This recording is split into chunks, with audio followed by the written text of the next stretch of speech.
真係諗唔到啊！呢個小區以前賣開3萬幾㗎，依家16000幾就可以攞低啦。我哋想去睇下樓。呢套單位呢係華發世紀城一線河景前排嘅4房單位，首付45個就可以攞低呢套房咯喎。咁小區門口就係肉菜市場啦，喺呢個房嘅陽台就可以目送細蚊仔入讀中小學喎。小區去到香港呢個零鐘啦，去返澳門15分鐘左右嘅路程喎。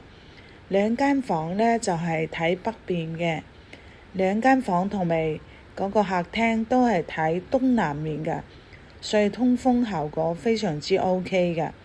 咁主人房又係南北通透嘅啦，睇返出去呢就可以睇到全河景嘅。